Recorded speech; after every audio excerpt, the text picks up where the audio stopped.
Hey y'all. So, ooh, that light right there is a little glaring.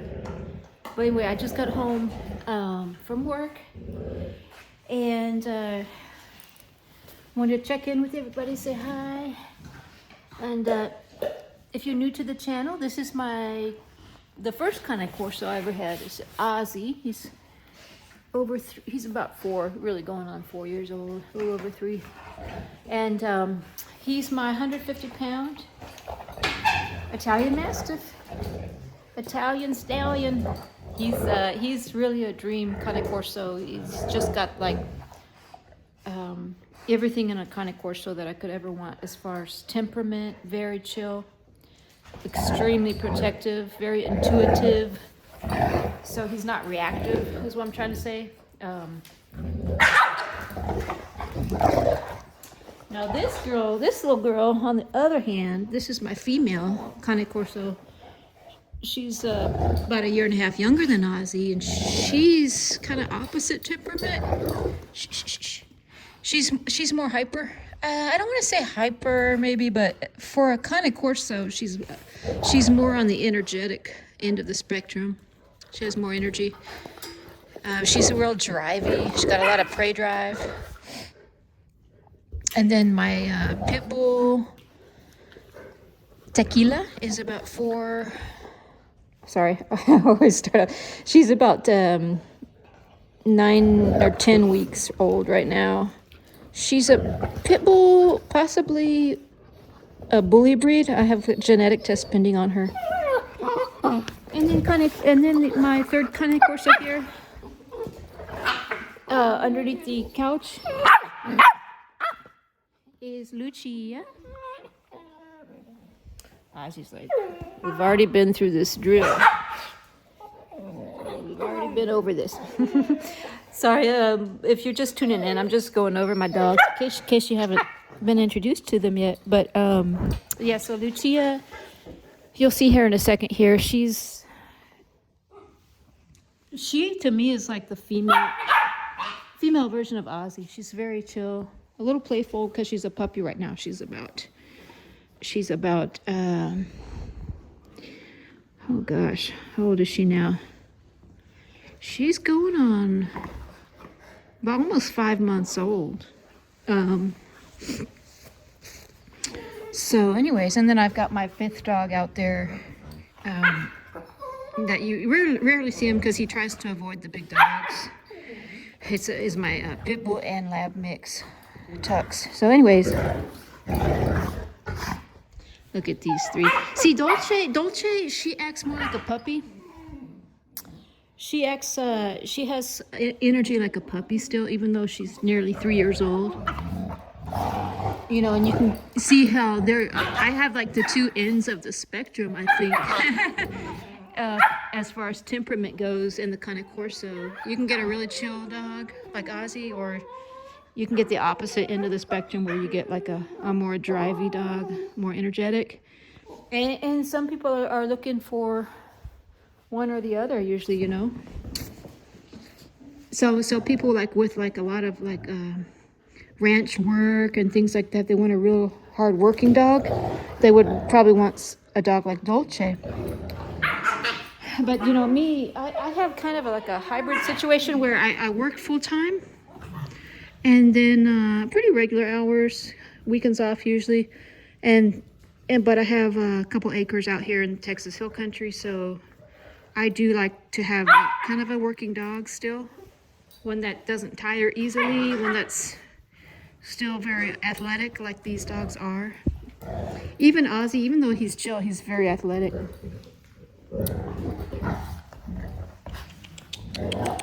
Dolce, come. Dolce, come. Dolce. She's very obedient. Now, Dolce, come. Dolce. Dolce, sit. Well, she took it a step further. She laid down. But anyways, yeah, so there's Lucia. Lucia. Lucia, sit. Lucia, sit. Lucia, sit. She's, Lucia, sit. Oh, Lordy. She's too excited right now. Come here, Lucia. Come. Good girl. Lucia, sit. Sit. Lucia, sit. Sit. See if we need to work on her focus. Lucia, sit. Sit. Good girl, sit. Good girl. Good sit. Good sit. Lucia, down. Lucia, down. Good girl, down. Lucia, down. Down. Oh, Lord, y'all. That's what I get for not practicing it daily with her. She was laying down really well for me the other day. Right now, she's too excitable, but this is the perfect time really to work with her when she's going to have distractions. Of course, I haven't been home all day, so they're very excited. They've probably been sleeping most of the day. The little puppy, Tequila, little pit bull looking puppy, I take her to a doggy, not a doggy daycare, but more of it's a dog sitter. It's a very small dog sitting operation that she does it out of her home. And so, because she's too young to leave alone. But Lucia actually is old enough to leave with the big dogs, and I have cameras on her all day long, inside and outside. They have a doggy door. She's potty trained. But now you can see the three right here a little better. But anyway, so I kind of wanted to do this video. Someone had asked a question on the last video about how to deal with a puppy that does biting, you know, like kind of bites your hands like puppies do. They just want to bite everything because they're experiencing the world through you know, that's one of their senses. So okay, watch this. Now you see how Lucia, Cane Corso puppy, is kind of biting Tequila, little Pitbull puppy. And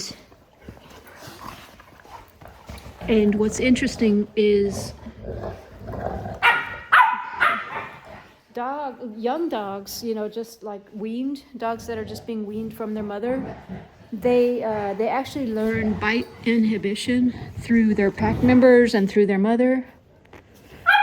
And meaning, like, if they bite too hard, then they'll get an indicator or warning, you know, from the pack member.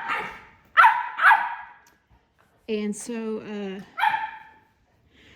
so even though I got her at 6 weeks, she's kind of a rescue situation. I got Tequila very young. 2 weeks younger than really is recommended. I was still able to integrate her into my pack to learn through my pack, bite inhibition and things like that. See, now Dolce's kind of playing back with her, and they're just kind of lightly biting each other. But sorry, it's taken a long time to get to your question. But so this is what I do. A puppy that's biting my hand, and it happens a lot.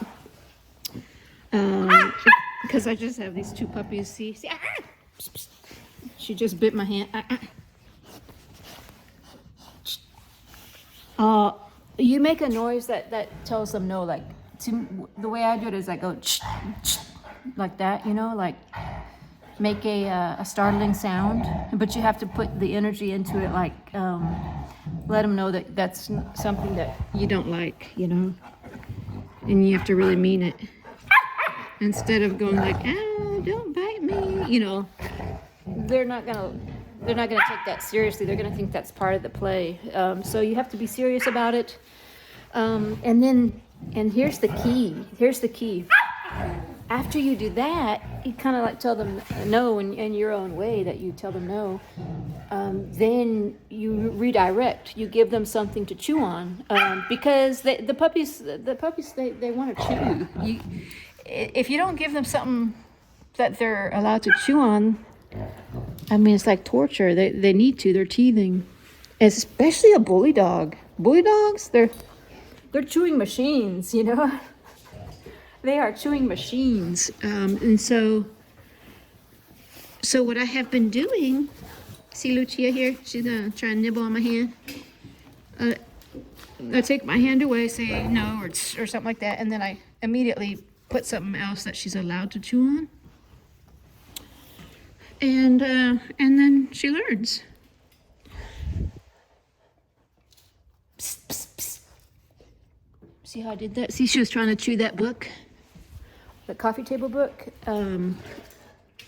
I just go psh, like that, you know, and it kind of startles her. And then she looks at me and she stops, and that's perfect. And then it's all about repetition. They're gonna keep trying and trying and trying, you know. They're gonna make their mistake over and over and over. It's just like with potty training. You just have to repeat, repeat, repeat. Rinse, repeat, rinse, repeat. And eventually they're gonna learn the place that they need to go pee is outside.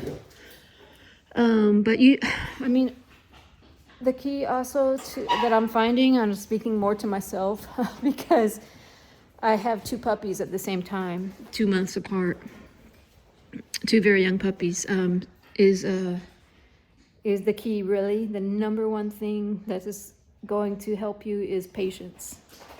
Patience. It sounds so cliche, but patience is, the puppies are teaching me patience because here's the thing. The more you get frustrated, the more it compounds the situation that you don't want. The puppy's gonna either regress or act out, or it's going to trigger this fear stage in them. So now here's something very important. With Cane Corso, it's kind of counterintuitive because they're so protective and they're so powerful. But Cane Corso actually are very sensitive to their owner. They are a dog that loves to please, and they seek to please their owner. And this is largely also because they're very devoted to like a one owner or a one family type situation. Unlike a Labrador, a Cane Corso is really devoted to the person that raised it, you know, so the person that it bonded to early in life. And so with that, if you hit it, you know, you may out of believe me, I've wanted to out of frustration, you may be tempted to like pop it on the nose or get in its face and yell at it, you know, like harshly.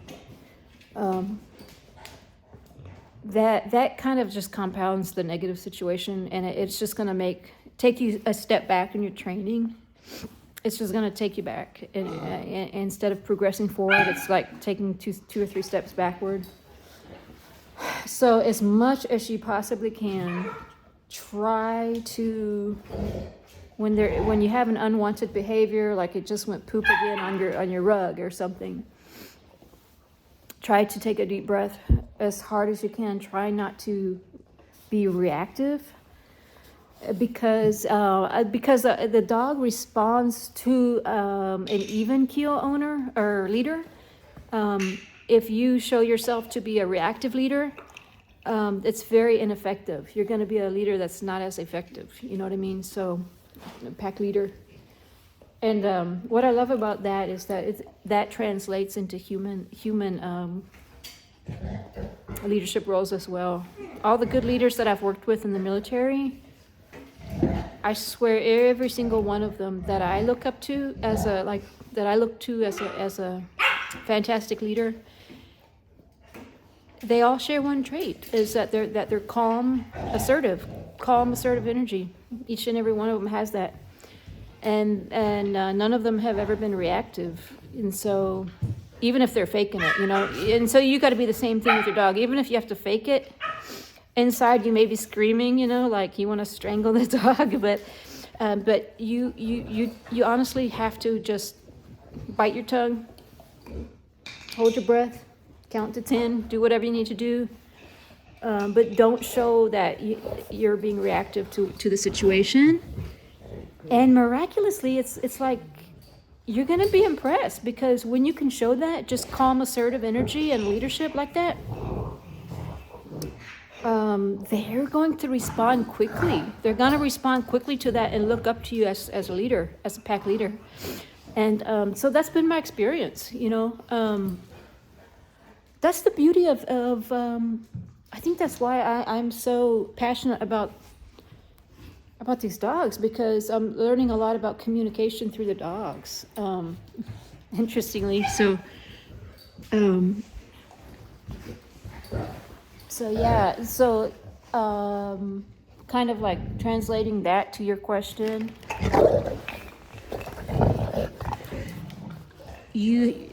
how to deal with a puppy that keeps biting your hands. So be consistent. Try to be consistent. Like don't laugh or be playful one time when he's doing it, and then the next time correct him or scold him, because it's going to be very confusing. And again, I'm speaking to myself. You know, I got to remember this myself. But so yeah. So the scenario is, you know, puppy's biting on your hand. You don't scold them like no, you know, or don't like, you know, be very physical with them, but just, you know, like that, something, whatever works for you, or no, or something, you know, and then have something nearby. With a puppy, I try to always have like within reach somewhere very close to me, something for them to chew. So he's chewing on your hand, you go, psh, and then you just put this in the mouth, you know, put whatever it is, whatever chew toy in the mouth. And then they'll just start chewing on that. And then, like Ozzy, what I'm trying to say is, don't get too frustrated, because it does not last long. Like after the teething stage and the puppy stage, they really do kind of grow out of that, like wanting to chew up everything. At least that's been my experience with the Cane Corsos. That may not be true for a bully dog, but yeah, with Ozzy, see this coffee table here is newer, because the one that I had when Ozzy was a puppy was like a really expensive, really nice one from Pier 1 that I loved, and it had wooden legs, and Ozzy chewed up the legs when he was a puppy. And I would tell him, no, don't do it, you know, and I would correct him, but he would still make his way to the leg when I wasn't looking, and he put several teeth marks into it. And so I was like, oh my God, you know, how long is this going to last? He's going to be chewing up my whole house. But honestly, I think that phase that he was in, it lasted about 2 months, and then he just literally did not chew anything. And again, with Dolce, when she was a puppy, man, she had a thing about my shoes, like a lot of puppies do, because your shoes have a lot of your scent on them, and so they love shoes because it smells like you. And especially when you're not around, they like to go for the shoes because it's like covered in your scent. And so she would chew on my shoes, like every single good pair of shoes I had, she would get to them. And, you know, I would just consistently tell her no, trying to hold my breath and not to scold her too hard or too harshly, but calm and assertive. And again, it was like 2 months that she would be into that, and then I can leave my shoes out now, she won't touch them. So just, it's very similar to the hand biting.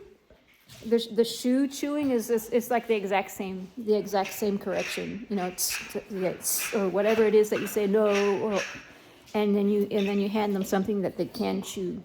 And so they slowly learn what they can chew and what they can't, you know. So Ozzy, hey papa. Hola, papacito. Oh wait, so and then the other question, somebody. Oh my goodness, she is so assertive. The other question someone asked was, about food aggression. I have done a couple videos on food aggression, and I apologize, I don't have my videos organized yet, like into playlists. It's on my to-do list. Ozzy. Hey, Papa. He's like, who are you talking to again? There's nobody there. Well, anyways, if you do a search on my channel for like food aggression, I do have a couple videos on it. But basically the short of it, let me look how long. I gotta end this video pretty soon because it's getting long. But yeah, the short of it is for food aggression, I started them off young, and where I feed them next to each other. And I even will put my hand when they're puppies in their food dish as they're eating to get them used to that. And so anytime they show resource guarding or food aggression amongst each other or even towards me, I correct it then, you know. I'll just like remove them from the food or, you know, just do that kind of same correction. And then gradually, you know, they just get used to eating next to each other. And now, even this little puppy right here, Tequila, now she eats, I got a shorts video of it too. She's eating out of the same bowl with Lucia. Hi, Papa. So anyways, but yeah, I did do a video on that. So just, if you search for that, you could see it goes into more detail on that. But man, that is my Ozzy. I just love him so much. Ozzy. Well, anyways, I hope y'all having a good night. Sorry, this video was kind of this is raw footage because I still don't have my editing software. I don't have my computer right now, so real quick though, someone was worried. See, he's correcting her. Good. See, and she stopped. Yep. Very good. It's all it takes from the alpha dog is one like settle down and they disperse. That's how powerful that the alpha is. So that's what I was just about to say. Is someone was concerned.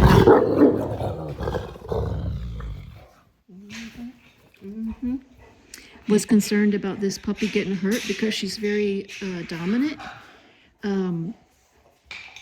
But I don't leave her alone with these big dogs. And I know my pack. Ozzy that may look pretty harsh, but he doesn't touch her at all. It's just all sound. He doesn't really lay a paw on her.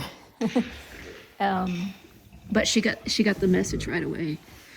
And if she persists, you know, then I'll step in as well, and I'll put her in a submissive position. And so she'll get the message. But anyways, hope y'all having a good night. And we'll see you on the next one. Good boy. You tell her, Rod. You tell her. Tequila. See, she's unscathed. But she'll learn. She'll learn her place. See how quickly they settle down. Good boy, Papa. Good boy, Ozzy.